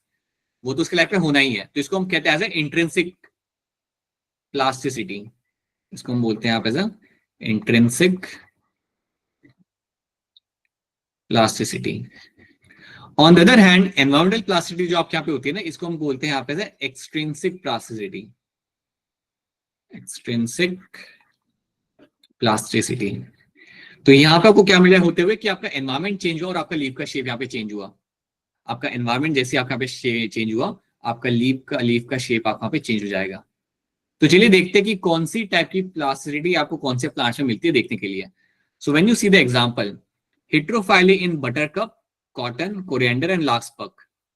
अब जब आप ये एग्जांपल आपके सामने देख रहे हो, is example of my plasticity. मतलब आपको लीफ के अलग अलग फॉर्म आपको यहाँ पे मिल जाते हैं, लेकिन आपको याद रखना है कि कॉटन, कोरिएंडर एंड लार्कस्पर्क ये जो है ना, they will show my intrinsic plasticity. मतलब इनके डीएनए के अंदर ही कोडेड होता है। इनके डीएनए के अंदर ही आपका कोडेड होगा कि जुवेनाइल स्टेज में इनका लीफ का शेप अलग होगा और एडल्ट फॉर्म में इनका लीफ का शेप यहाँ पे अलग होगा। ऑन द अदर हैंड जो मेरा बटरकप यहाँ पे होगा ना, बटरकप के अंदर it depends on the environment. Buttercup के अंदर the plasticity will depend on the environment. इसका मतलब यहाँ पे ये होता है कि आपका पानी के अंदर लीफ का शेप अलग होगा और पानी के बाहर लीफ का शेप यहाँ पे अलग होता है। तो जब तक मेरा प्लांट सबमर्ज्ड है, जब तक मेरा प्लांट पानी के अंदर है ना, जब तक उसका वो सरफेस के अंदर है, पानी के सरफेस के अंदर है, उसका लीफ का शेप कुछ और मिलेगा आपको यहाँ पे। Let's have a look. So let's take example of my buttercup. Buttercup आपका यहाँ पे एग्जांपल आप देखो, example B is example of buttercup. तो लीफ का शेप पानी के अंदर, व्हाट आई हैव राइट में, ये is a dissected leaf. You have a dissected leaf. ऐसी लीफ आपको चाहिए पानी के अंदर। So that kind of leaf you will find in the water. जैसे मेरा प्लांट सरफेस के बाहर आ गया, जैसे मेरा प्लांट इमर्ज करके लीफ पानी के सरफेस के बाहर आ जाता है, it will have different kind of leaves. So terrestrial habitat में इसका लीफ यहाँ पे अलग हो जाता है। So सबमर्ज फॉर्म में इसका शेप अलग होगा यहाँ पे, और टेरेस्ट्रियल हैबिटेट में इसका लीफ का शेप यहाँ पे अलग हो जाएगा। This is an example of my buttercup is example of my environmental plasticity. ये भूलना मत। This is example of your environmental plasticity. ये आपको याद रखना पड़ेगा हमेशा। On the other hand, बाकी तीन जो एग्जाम्पल है ना आपके यहाँ पे, they will show the juvenile stage में अलग लीफ का शेप होगा, adult form में अलग लीफ का यहाँ पे शेप होगा। तो आप याद रखना, cotton, coriander and larkspur are three examples of the plants which will show my intrinsic plasticity. यहाँ पे आप देख सकते हो, developing the plants is under control of my extrinsic like light, temperature, water, oxygen, and intrinsic that's a genetic control. So आपको याद है कि genetic control आपका इन तीनों के ऊपर है, और buttercup is going to show my environmental या extrinsic plasticity आपको मिलेगा यहाँ पे देखने के लिए। So these are the things you have to know. तो इतनी बातें आपको इसके अंदर याद रखनी है in terms of my heterophylly को लेके। क्या इतनी चीजें आप सबको यहाँ पे क्लियर है? Is this thing clear to all of you? Yes, sir. सो ये एक चीज आपको यहाँ पे याद रखनी पड़ेगी। Now let's jump on to your photosynthesis का जो इनिशियल पार्ट होता है उसको हम यहाँ पे थोड़ा सा देख लेते हैं। So when we discuss the photosynthesis यहाँ पे, सो you have your CO2, H2O, 12H2O will make the sugar molecule 6H2O. This is the formula for my sugar molecule formation. हमें यहाँ पे क्या करना है? We have to see some early experiment आपके यहाँ पे। पहला एक्सपेरिमेंट आपके यहाँ पे किया गया था बाय जोसेफ प्रेस्ली। सो जोसेफ प्रेस्ली ने यहाँ पे हमारा किया था सबसे पहला एक्सपेरिमेंट। कोई मुझे ये एक्सप्लेन कर सकता है? एक्सपेरिमेंट बड़ा ही सिंपल सा है। Can anyone explain this experiment by raising their hand? कर दो, बता दो। ये मत दो कि सिर्फ ठंड लग रही है हम नहीं करेंगे, डोंट डू दैट। हाँ जी बताइए तो मनप्रीत, बोलिए। सर इसमें जो ए वाली फिगर है और बी वाली फिगर है ना, उसमें उन्होंने बताया कि जब एक मतलब वो कैंडल रखी और उसमें साथ में एक माउस रखा और उसको बंद कर दिया, और जो थोड़ी देर के बाद वो कैंडल जो है वो बंद हो गई, बुझनी मतलब बुझ गई, और साथ में वो माउस वो भी बेहोश हो गया, क्योंकि जब उसमें बंद किया तो स्टार्टिंग में उसमें ऑक्सीजन थी, पर जैसे जैसे वो बर्न हुआ और वो उसने सांस ली माउस ने, तो वो कार्बन डाइऑक्साइड रिलीज होनी शुरू हुई, ऑक्सीजन यूज होनी शुरू हुई, जिसके वजह से वो दोनों मतलब वो तो बर्न होनी बंद हो गई खत्म और हो गया। हाँ वो हो गया। फिर उसके बाद उन्होंने जब अगले बारे में बताया ना, उसमें उन्होंने 3 चीजें रखी, एक माउस, एक कैंडल और एक वो मिंट मतलब कौन सा प्लांट है, हाँ mint plant, right right, mint plant, yes. तो फिर बिल्कुल। इसमें क्या हुआ, स्टार्टिंग में ऑक्सीजन थी, पर वो उसके बाद फिर उन्होंने कार्बन डाइऑक्साइड रिलीज करनी शुरू की, तो जो प्लांट था उसने कार्बन डाइऑक्साइड को अपटेक करके ऑक्सीजन रिलीज करनी शुरू की, तो ऐसे वो साइकिल रन होता गया, जिसके कारण वो सरवाइव कर गए। बिल्कुल सही सही, राइट। सो सेटअप ए के अंदर आपने यहाँ पे क्या किया, मतलब ये ऊपर वाले सेटअप में आपने यहाँ पे क्या किया कि आपने माउस को रख दिया और वहां पे आपने कैंडल भी अलाइट करके आपने यहाँ पे रख दी, और कुछ टाइम के बाद माउस की वहां पे डेथ हो गई और कैंडल भी आपके यहाँ पे लाइक डिस्टिंग्विश हो गई। उसका रीजन यहाँ पे क्या था कि एक तो आपका CO2 यहाँ पे बढ़ रहा था, O2 आपका कंज्यूम कर लिया जा चुका था यहाँ पे, जो भी आपका था वहां पे by the mouse, and CO2 was increasing in the atmosphere, and that led to the death of the mouse, and the candle was no longer lightened. Then आपने यहाँ पे क्या किया, आपने सेम सेटअप के अंदर बस एक चीज यहाँ पे ऐड कर दी, मिंट प्लांट। तो मिंट प्लांट डालने के बाद आपने यहाँ पे क्या किया, आपने क्या ऑब्जर्व किया कि दोनों वहां पे सर्वाइव कर गए थे। कैंडल भी आपके यहाँ पे जलती रही थी और आपका जो माउस था वो भी आपका पे जिंदा रहा था, क्योंकि मिंट प्लांट यहाँ पे क्या कर रहा था, it was releasing the O2 molecule, और वो ले रहा था आपका CO2 जो आपका रिलीज कर रहा था आपका यहाँ पे, right. That is something they were doing, and because of that आपकी रिक्वायरमेंट यहाँ पे फुलफिल की जा रही थी, जिसकी वजह से आपकी दोनों चीजें आपके यहाँ पे सर्वाइव कर रही थी। तो आपको याद रखना है कि जब ये चीज की गई थी, when this experiment was done, तो जोसेफ प्रेस्ली ने बस ये बात बोली थी कि कुछ तो है, और वो प्लांट जो कुछ तो है प्लांट के अंदर जो बेसिकली कन्वर्ट कर रहा है आपके फाउल एयर को इनटू योर प्योर एयर। इतनी बात जोसेफ प्रेस्ली ने हमारे सामने यहाँ पे रखी थी। That is what he said, that there is something when the mint plant was kept, what it was doing, it is converting my foul air, it is converting the foul air into pure air। जो भी toxic air है उसको convert कर रहा है into pure air के अंदर, वो मेरा मिंट प्लांट यहाँ पे कर रहा है। So that is what he said, a very simple experiment. Then इसको यहाँ पे थोड़ा सा एक स्टेप आगे लेके गए थे आपके यहाँ पे Jain engine house. Jain engine house ने आपके यहाँ पे ये बोला था, उन्होंने सेम काइंड ऑफ सेटअप यहाँ पे इस्तेमाल किया था, बट इसको थोड़ा सा अलग से प्लेस किया था। इन्होंने ये बोला था कि जो भी आपका फाउल एयर आपका रिप्लेस किया जा रहा है ना बाय माय प्लांट, वो आपका रिप्लेस तभी किया जा सकता है जब आप उसे लाइट प्रोवाइड करते हो। सो इन्होंने ये प्रूव किया था using the similar setup as one used by the Priestley, but placing it once in the dark and once in the sunlight. Jan Ingenhousz showed that sunlight is essential for the plant process that somehow purifies the air fouled by a burning candle or breathing animal। इनका ये करा था कि जो भी Presley ने बोला कि आपकी फाउल एयर को रिप्लेस किया जा रहा है बाय माय प्योर एयर, ये हो रहा है, लेकिन ये आपका कब होगा, इन the presence of the sunlight. Sunlight के प्रेजेंस में ये सब आपका होता है, बाकी ये नहीं होता। That's what he said. तो इन्होंने क्या किया, इन्होंने अपना सेटअप लगाया यहाँ पे। इनका सेटअप थोड़ा यहाँ पे अलग था।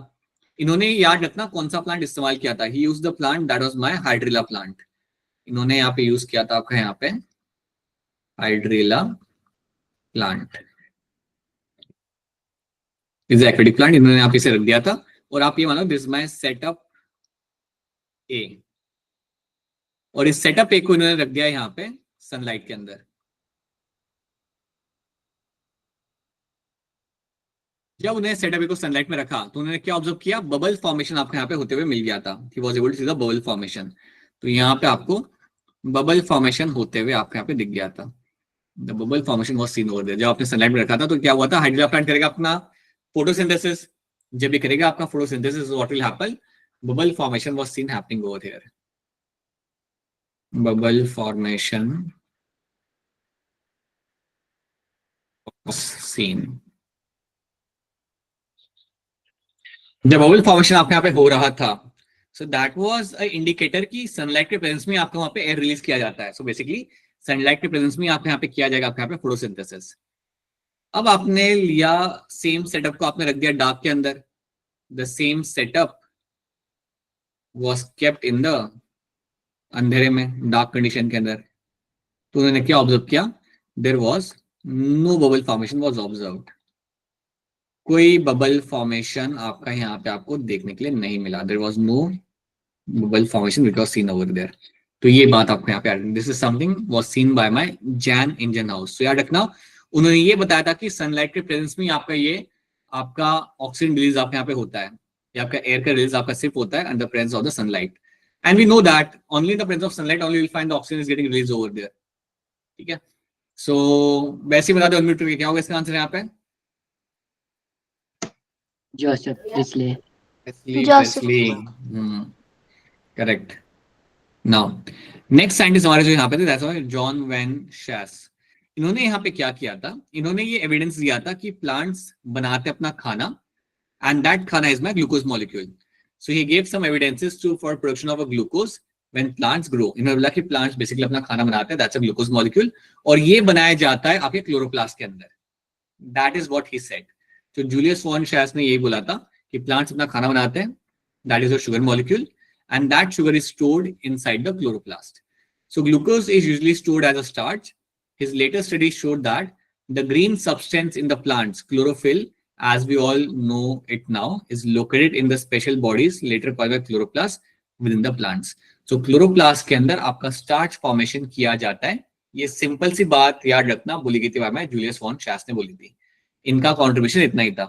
He found that green parts of the plants is where the glucose is made and that glucose is usually stored as a starch. ये चीज उन्होंने यहाँ पे मेंशन की थी. Right. Then we have a work done by my T W. Engelmann. यहाँ पे आपका काम आता है एक साइंटिस्ट है, नाम है आपका यहाँ पे टी.डब्ल्यू. इंगलमैन.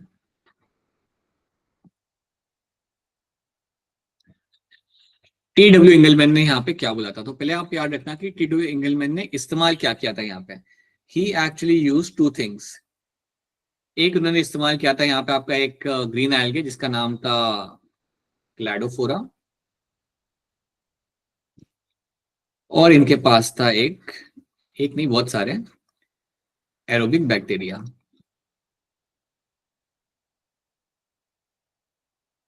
और इनके पास था बहुत सारा टाइम ये सब करने के लिए. आजकल कौन करता है इस. So T.W. Engelmann के पास था Cladophora and he was having this algae, he was having this bacteria over there and इनके पास था एक बड़ा सा एक्वेरियम. अब एक्वेरियम में आपके क्लैडोफोरा वहां पे आपके ग्रो कर रहे थे. So actually was growing Cladophora in the aquarium, right? मतलब वो algae वहां पे आपको ग्रो कर रहा था पानी के अंदर. उसी के अंदर उन्होंने डाल दिया अपने बैक्टीरियाज को. So in the same water he kept the bacterias. और फिर उस लाइट के उस वाटर के ऊपर he actually passed the light via prism. मतलब आपकी लाइट यहाँ से प्रिज्म से पास हो रही थी and was falling on the aquarium. तो उन्होंने क्या किया, लाइट को यहाँ पे पास कराया. He used the light and the light was passing through the prism. और ये लाइट प्रिज्म से पास होकर आपकी गिर रही थी आपके एक्वेरियम के ऊपर. अब आप जानते हो कि जब आपकी लाइट पास होती है प्रिज्म से, so you'll get the all the wavelength of light you can see over there. पूरा विब्योर आपको यहाँ पे मिलेगा देखने के लिए. तो आप ये इमेजिन करो कि वो बड़ा सा एक्वेरियम था, उसके ऊपर पूरा विब्योर का स्पेक्ट्रम आपका वहां पे आके गिर रहा था एक्वेरियम के ऊपर. मतलब it was falling on the aquarium. जहां पे कौन ग्रो कर रहा था, आपका green algae and your aerobic bacteria. अब सिंपल सी बात है, आपका एरोबिक बैक्टीरिया वहां पे ग्रो करेगा जहां पे होगा ऑक्सीजन, और ऑक्सीजन आपका वहां पे बनाया जाएगा जहां पे आपका होगा photosynthesis, and that is something you can see over here. जब आपकी लाइट यहाँ पे गिर रही थी ऑन दैट पर्टिकुलर सेटअप जहां पे आपका क्लेडोफोरा ग्रो कर रहा था, ऑब्जर्व ये किया गया कि आपके एरोबिक बैक्टीरिया दो एरिया पे इकट्ठा हो रहे थे। Your aerobic bacteria were getting accumulated in two areas, एक यहाँ पे इकट्ठा हो रहे थे ज्यादा और एक आपके यहाँ पे इकट्ठा हो रहे थे। So they were actually getting accumulated in two areas, जहां पे आपकी थी रेड लाइट और जहां पे आपकी थी यहाँ पे आपकी blue light. So where you had a blue light and where you had a red light, वहां पे आपके बैक्टीरियाज आपके यहाँ पे इकट्ठा हो रहे थे ज्यादा। That was a clear cut indicator कि ये जो मेरे जो स्पेक्ट्रम है दो लाइट के, यहाँ पे हो रहा था फोटोसिंथेसिस, क्योंकि यहाँ पे आपका बनेगा हाई अमाउंट में आपका O2 मॉलिक्यूल्स। यही दो एरिया के अंदर आपका O2 मॉलिक्यूल आपको सबसे ज्यादा देखने के लिए मिलेगा, because these are the light which have been preferred by the plants to make their sugar molecule. जहां पे ऑक्सीजन ज्यादा होगा वहां पे मेरे बैक्टीरिया इकट्ठा होंगे, वहां पे मेरे सारे बैक्टीरिया इकट्ठा होंगे, और वही चीज आपको यहाँ पे देखने के लिए मिल गई थी। सो आपको दो लाइट के अंदर या दो वेवलेंथ ऑफ लाइट के अंदर आपके बैक्टीरिया यहाँ पे इकट्ठा हो रहे थे, ग्रो कर रहे थे happily, because these areas were the areas जहाँ पे हाईएस्ट अमाउंट में O2 बन रहा था। और इन एरियाज में हाईएस्ट अमाउंट में O2 इसलिए बन रहा था बिकॉज यहाँ पे आप कर रहे थे फोटोसिंथेसिस। तो ये काम करके which was done by T इंगलमैन, हमें अल्टीमेटली पता चला था it is your red and blue light, आपकी रेड एंड ब्लू लाइट जो आपके यहाँ पे होती है उसका इस्तेमाल करके ही प्लांट करते अपना यहाँ पे फोटोसिंथेसिस। सो ये बात याद रखना, the red and blue light is been used by the plants to carry out my photosynthesis. So this is something you should know, that red and blue light is a wavelength of light used by the plant. These are two wavelengths plants आपका यहाँ पे इस्तेमाल करते हैं। आपका photosynthetic active radiation का range क्या होता है? 400 to 700 nanometer. That is the range for my PAR. तो कहा जाता है कि TW इंगलमैन ने हमें दिया था सबसे पहला हमारे यहाँ पे action spectrum. The first action spectrum was given by my T.W. Engelmann.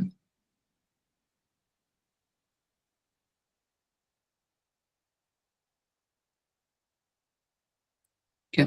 Now, ये हमने यहाँ पे देख लिया। Now let's have a look at some of the role done by my Van Niel. कुछ हमारे यहाँ पे साइंटिस्ट थे जिनका नाम था यहाँ पे आपका वैन नील। तो देखते हैं वैन नील ने हमारे लिए यहाँ पे क्या किया था।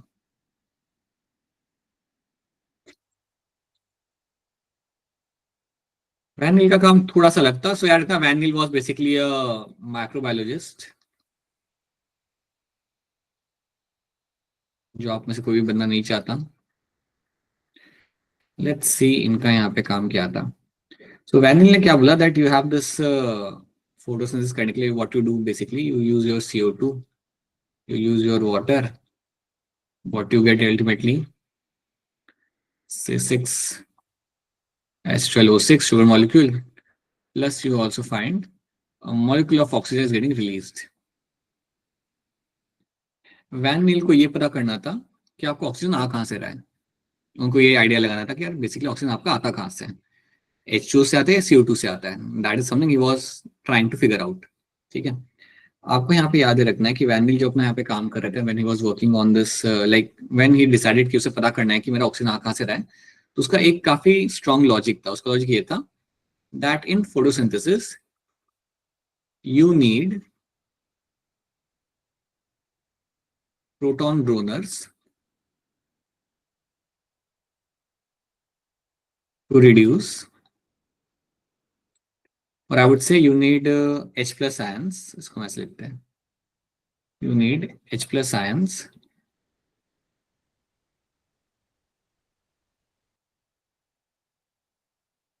from the donor to reduce CO2. ये आपको चाहिए, you need H+ ions from the donor and that donor is going to be, now we know that donor is going to be H2O. ठीक है, to reduce my CO2 and to give me this the sugar molecule. तो इनको इतना मालूम था कि आपको यहाँ पे H+ ions की जरूरत पड़ती है from the donor so that आप reduce कर सकते हो अपने यहाँ पे CO2 को। ये बात इनको मालूम थी। अब इन्होंने क्या ऑब्जर्व किया ना, सो दे न्यू दैट ओके आपका प्लांट कर रहा है फोटोसिंथेसिस, आपका O2 यहाँ पे आ रहा है, बट उन्होंने क्या देखा कि आपके कुछ ऐसे बैक्टीरियाज हैं जो कर रहे हैं अपना फोटोसिंथेसिस और आपका O2 वहां पे नहीं आ रहा. So there were some bacterias and those bacteria's name has to be remembered. उन बैक्टीरिया का यहाँ पे आपका नाम था purple sulphur bacteria, purple sulphur bacteria, और एक था यहाँ पे नाम आपका यहाँ पे ग्रीन सल्फर बैक्टीरिया. ये नाम भी बड़े इंपॉर्टेंट है, याद रखना, green sulphur bacteria and purple sulphur bacteria. इन दो बैक्टीरियाज पे आपके वैन नील अपना यहाँ पे काम कर रहे थे. वैन नील ने यहाँ पे ये ऑब्जर्व किया था इन बैक्टीरिया के साथ काम करते हुए कि ये लोग आपको ऑक्सीजन रिलीज नहीं कर रहे होते हैं. बेसिकली इनके साथ क्या हो रहा होता है दैट ये जब करते हैं photosynthesis so they will be using the CO2 plus instead of water उनके पास कुछ और होता है वहां पे उनके एनवायरमेंट के अंदर, दे हैव H2S. एंड इसके बाद क्या बनता था उनका वहां पे sugar molecule plus your sulphur आपका प्रेसिपिटेट वहां पे करता था. This used to happen during my reaction. This is something used to happen with my purple sulfur bacteria and green sulfur bacteria. जब उन्होंने इसमें यहाँ पे स्टडी किया तब उनको रियलाइज हुआ कि आपका तो यहाँ पे सल्फर आ नहीं रहा, मतलब यहाँ पे तो आपका O2 आ नहीं रहा, ऑक्सीजन तो आपका रिलीज हो नहीं रहा यहाँ पे, और वो रिलीज इसलिए नहीं हो रहा बिकॉज ये बैक्टीरिया आपका वाटर इस्तेमाल नहीं कर रहा, आपके इस्तेमाल कर रहा है H2S. तब उनको पता चला कि दैट मीन्स दैट कि आपके जो प्लांट्स होते हैं उसके अंदर आपका जो O2 आ रहा है वो आपका H2O से आ रहा है instead of CO2 is coming from H2 as well, क्योंकि आपका सेम रिएक्शन आपका यहाँ पे हो रहा है. द ओनली डिफरेंस इज कि यहाँ पे आपका हाइड्रोजन डोनर जो है आपका यहाँ पे वो आपका यहाँ पे H2S है और वहां पे आपका H2O होता. तो आपने यहाँ पे देख लिया कि आपका H2S जब आप यहाँ पे इस्तेमाल कर रहे हो आपका O2 मॉलिक्यूल आपका यहाँ पे रिलीज नहीं किया जा रहा, लेकिन ऑन द अदर हैंड जब आपका वाटर मॉलिक्यूल इस्तेमाल किया जाता है ग्रीन प्लांट्स के अंदर तो आपका ऑक्सीजन यहाँ पे आपका आ रहा होता है. So he actually his work gave us a strong evidence कि आपका जो O2 रिलीज हो रहा है वो आपके CO2 से नहीं आ रहा होता, वो आपके H2O के ब्रेकडाउन से आ रहा होता है.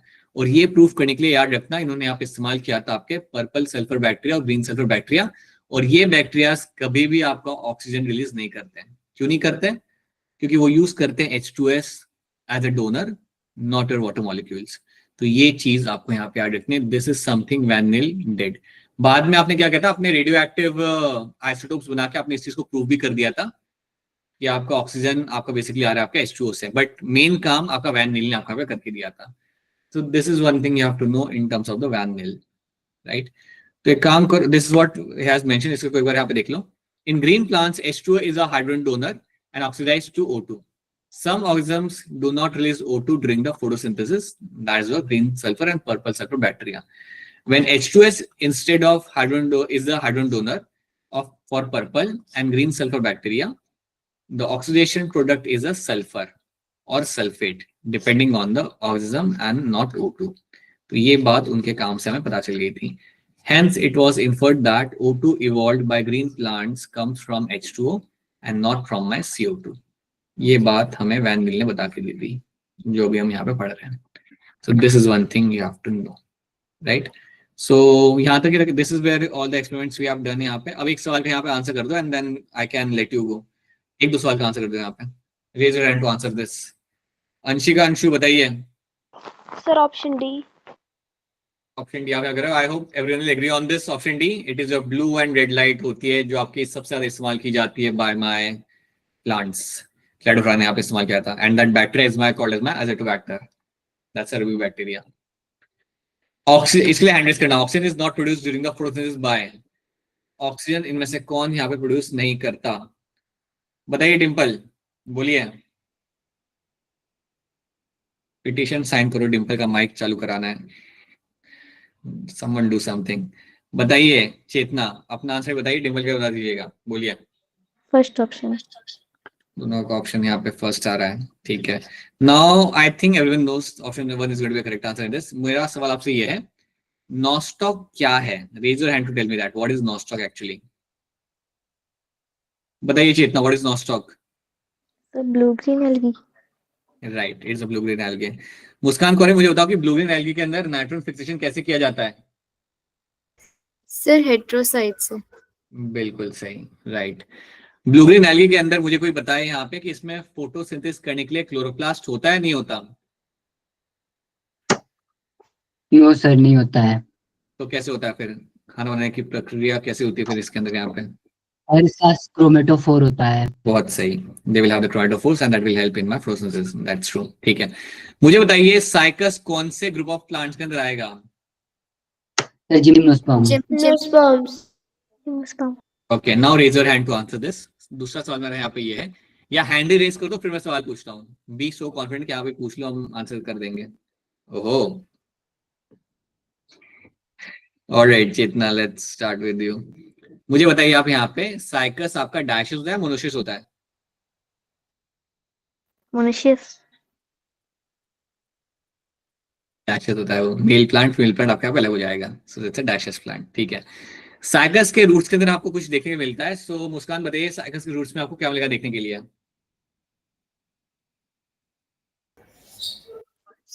Sir, nitrogen fixation bacteria. हाँ, सो you'll have a cyanobacteria in them which are going to fix the nitrogen आपके साथ यहाँ पे। ठीक है, साइकस के जो पोलन ग्रेन होते हैं उसके जो अंदर जो मेल गैप होता है उसकी खास बात क्या होती है? तमनप्रीत बताइए। तो उनके पास फ्लैजेला होता है। राइट, क्या मैं साइकस को लिविंग फॉसिल कह सकता हूँ? Yes Yes, sir. sir. मैं क्यों मैं कह सकता हूँ? Why I can call them living fossil, क्यों कहा जाता है? सर ये बहुत ज्यादा एशियंट है और अभी तक ये सरवाइव कर रहे हैं, मतलब। Anyone else? सर्वाइव तो क्रोकोडाइल भी कर रहा है। सर इनमें ओल्ड करैक्टर, प्रिमिटिव हाँ, करैक्टर्स हैं।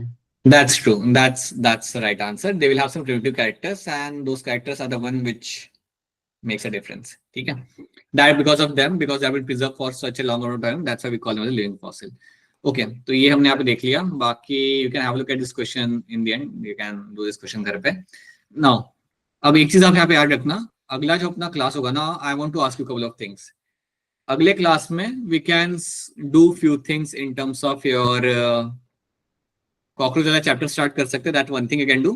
और मैं सोच रहा हूँ कि हम लोग बॉटनी के क्वेश्चन सॉल्व करें, बॉटनी के बल्क में क्वेश्चन लाके सॉल्व करें। So what do prefer, cockroach या बॉटनी के क्वेश्चन? बॉटनी। सर बॉटनी के क्वेश्चन। सोच के बोलना, फिर ऐसा ना हो कि क्लास चालू हो गई क्वेश्चन सॉल्व नहीं हो रहा एंड देन यू फील कि अरे अटक गए। कॉकरोच ही पढ़ लेते फिर, प्लीज डोंट डू दैट बाद में। सो चलिए देखते हैं, let me see, but yeah I run a poll for that separately. ठीक है, सो या चलो रैप अप करते हैं इसे यहाँ पे।